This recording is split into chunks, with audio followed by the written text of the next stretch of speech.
Salut et bienvenue dans cette nouvelle explication détaillée. Aujourd'hui, on va s'attaquer à un concept qui est littéralement en train de bouleverser le monde de la robotique et de l'IA incarnée. Imagine un instant le truc. Depuis des années, on entraîne nos intelligences artificielles comme de gigantesques blocs monolithiques. On leur fait avaler des millions de données pour accomplir une seule et unique tâche. Et s'il faut changer le moindre petit paramètre, eh bien on doit tout recommencer à zéro. C'est lourd, c'est lent et c'est surtout incroyablement inefficace.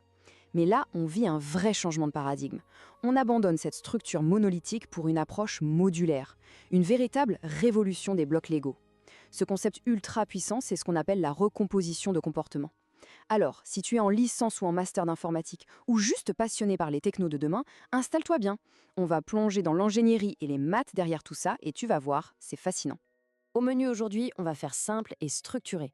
On commence par le problème et le contexte historique. Ensuite, on pose la définition exacte de la recomposition avant d'aller fouiller dans le fonctionnement détaillé. On enchaînera avec des applications concrètes. On n'oubliera pas d'aborder les limites actuelles et on finira sur un bilan et les perspectives futures. Allez, on y va. Première étape, le problème et le contexte historique, ou autrement dit, la faille de l'IA centrée sur la tâche. Pose-toi cette question une seconde. Comment un robot peut-il réussir une tâche qu'il n'a tout simplement jamais vue? C'est vraiment le saint graal de la robotique aujourd'hui. Historiquement, si on voulait qu'un bras robotique apprenne à verser de l'eau dans un verre, il fallait collecter des milliers d'heures de démonstrations spécifiques pour cette action précise. C'est ce qu'on appelle l'apprentissage de bout en bout ou end-to-end. Le réseau de neurones ingurgite tout ça et crée une politique de contrôle parfaite, mais uniquement pour ce verre-là et cette bouteille-là. Si on demande soudainement à ce même robot d'ouvrir un tiroir, il est complètement perdu. Devoir réentraîner un modèle massif depuis le début pour chaque micro-variation de tâche, c'est devenu totalement insoutenable. Le coût en calcul et en énergie est juste démentiel. Il fallait absolument trouver autre chose. Et cette autre chose, c'est le passage d'une vision task-centrique à skill-centrique. Dans l'ancien monde centré sur la tâche, c'était simple. Une tâche A nécessitait un modèle A. Une tâche B nécessitait un modèle B. Le nouveau paradigme, lui, est centré sur les compétences. L'idée de génie, c'est d'utiliser un seul et unique modèle de base, mais de faire varier dynamiquement quelles compétences s'activent. Au lieu d'apprendre comment faire un gâteau entier, le robot apprend les bases. Comment saisir, comment déplacer, comment relâcher. Face à un problème 100% inédit, plus besoin de réentraîner la machine.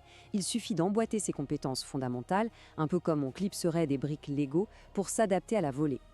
Mais attention, cette idée ne sort pas nulle part. Si on remonte un peu le temps, on voit que tout a vraiment commencé en 1993, quand le chercheur Peter Dayan a formulé le concept de représentation successeur.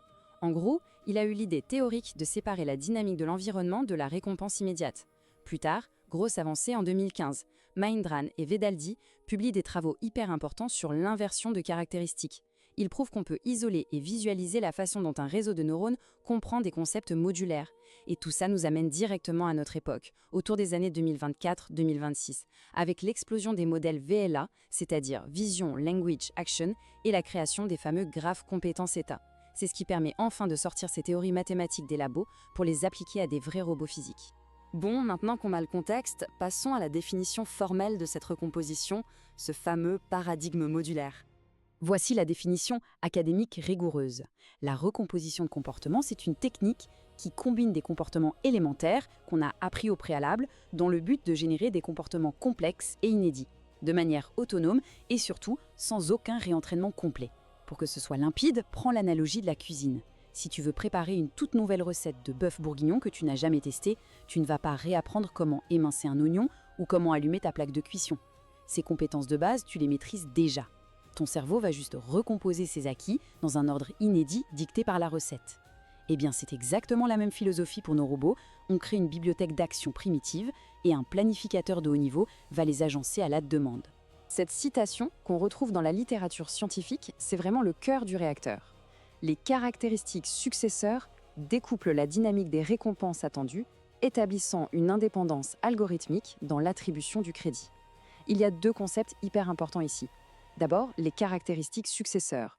En apprentissage par renforcement traditionnel, un robot apprend la valeur globale d'une action.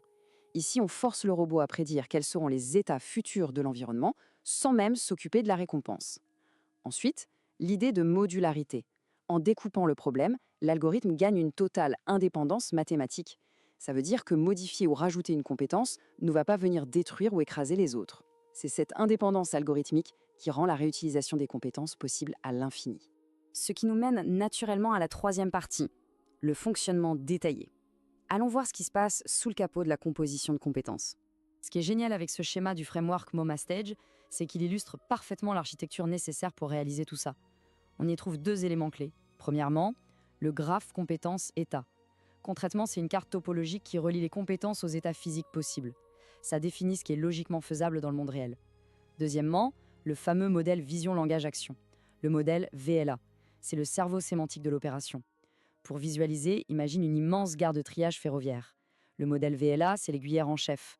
Il reçoit ton ordre vocal, il regarde l'état des voies avec ses caméras et il envoie le robot sur les bons rails du graphe compétence-état.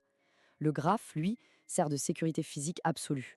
Il empêche l'aiguilleur, donc le grand modèle de langage, de demander au robot un truc impossible, comme lâcher un objet qu'il n'a même pas encore attrapé. D'un point de vue purement mathématique, ce modèle causal algorithmique prouve cette indépendance dont on parlait tout à l'heure, notamment dans l'attribution du crédit. Dans un vieux réseau de neurones, si tu mets à jour les poids pour lui apprendre un nouveau truc, tu risques de tout casser. C'est ce qu'on appelle l'oubli catastrophique. Ici, l'indépendance algorithmique isole les mises à jour. Et pour faire ça en pratique, les chercheurs utilisent beaucoup les LoRa, pour Low Rank Adaptation. Les LoRa, ce sont des tout petits modules de paramètres qu'on vient juste clipser sur le réseau principal. C'est littéralement du plug-and-play mathématique. Si tu veux que ton robot apprenne à pousser une porte, tu injectes le module LoRa correspondant et la matrice causale assure que ça ne viendra pas parasiter sa capacité à saisir une pomme. C'est brillant. Si on résume la chronologie d'exécution d'un ordre, ça se passe en 4 étapes super précises. Étape 1.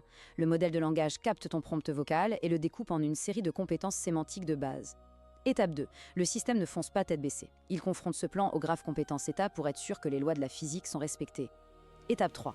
Une fois que tout est validé, les actions primitives sont balancées au moteur du robot. Et enfin, étape 4, absolument cruciale, la surveillance continue de ce qu'on appelle l'ego-état. Le robot se sert de ses capteurs proprioceptifs en direct pour vérifier que le mouvement se passe bien. Si l'objet lui glisse des mains, la boucle de rétroaction se déclenche à la milliseconde pour replanifier l'action. Bon, la théorie, c'est bien beau, mais passons à la 4e partie, les applications et exemples concrets. Ancrons tout ça dans la réalité. Jette un œil à ces données. Les chiffres parlent vraiment d'eux-mêmes. Quand on compare le framework Robomatrix, qui est modulaire, aux méthodes classiques task-centric, on voit un taux de succès sur des tâches inédites qui bondit de 50%. Mais pourquoi un tel écart? C'est simple, face à une mission de réarrangement d'objets qu'il n'a jamais vus, le modèle classique panique, car ses données d'entraînement ne matchent plus.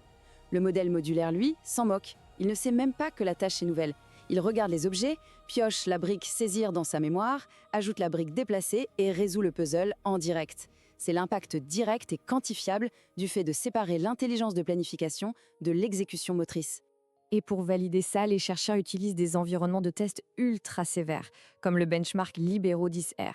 Ce truc évalue les situations OOD out of distribution. En clair, on piège le robot. On change l'éclairage, l'arrière-plan, ou on introduit des objets qu'il ne connaît pas. Et c'est là qu'on observe la magie de la généralisation zero shot. C'est cette capacité folle qu'a l'IA à réussir une tâche complexe du tout premier coup sans aucun entraînement spécifique au préalable. Grâce au bloc modulaire et à un bon alignement temporel, les robots actuels arrivent à faire de la généralisation zero shot, parce qu'ils comprennent que saisir une tasse, ça reste saisir une tasse, même si la table en dessous est soudainement rouge au lieu d'être bleue. Mais on va rester objectif. 5e partie, les limites et défis actuels. Quels sont les problèmes non résolus? La littérature scientifique est super transparente là-dessus. Tout n'est pas rose. Le gros point noir aujourd'hui, c'est l'exécution en boucle ouverte, le fameux open loop. Très souvent, les modèles de langage nous font des hallucinations physiques. Ils pondent un plan textuel qui a l'air super logique, mais qui bafoue la physique de base, ce qui mène à des échecs multimodaux stupides, comme le robot qui ferme sa pince avant même d'avoir touché l'objet. Pour bien comprendre, imagine un orchestre classique somptueux, mais qui jouerait sans aucun chef d'orchestre. Chaque musicien, qui représente ici une compétence, connaît sa partition sur le bout des doigts et joue parfaitement. Mais si le timing n'est pas coordonné par le chef, ça devient une cacophonie épouvantable. Une compétence parfaite exécutée avec 1 seconde de décalage, c'est un échec garanti pour le robot. Allez, on arrive à la fin.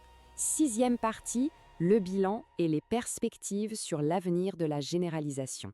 S'il ne fallait retenir que 3 trucs de toute cette explication, ce serait ça. 1. Le passage inévitable à l'IA modulaire. Les vieux modèles monolithiques sont en train de se faire remplacer par des bibliothèques de compétences fluides, nos fameux blocs Lego. 2. l'ancrage d'état par les graphes. C'est absolument vital pour empêcher l'IA de faire n'importe quoi et la forcer à respecter la gravité et la cinématique de notre monde. Et 3, grâce à la séparation entre l'attribution de la récompense et la dynamique pure, la vraie adaptabilité zero shot, celle où un robot gère l'imprévu du premier coup, ce n'est plus de la science-fiction, c'est de l'ingénierie qui se déploie sous nos yeux. Pour clore cette session, je te laisse avec cette réflexion un peu vertigineuse. Si on peut recomposer des compétences à l'infini, quelles sont les limites ultimes de cette recomposition face à un environnement totalement alien? Est-ce qu'un robot modulaire pourrait, juste par essai-erreur cognitive, s'adapter à une gravité zéro ou à une géométrie non euclidienne, simplement en réarrangeant ses petits blocs logiques? Les sources en description te permettront de creuser cette question fascinante. En tout cas, j'espère que cette plongée technique t'a plu. Garde ta curiosité grande ouverte et à la prochaine.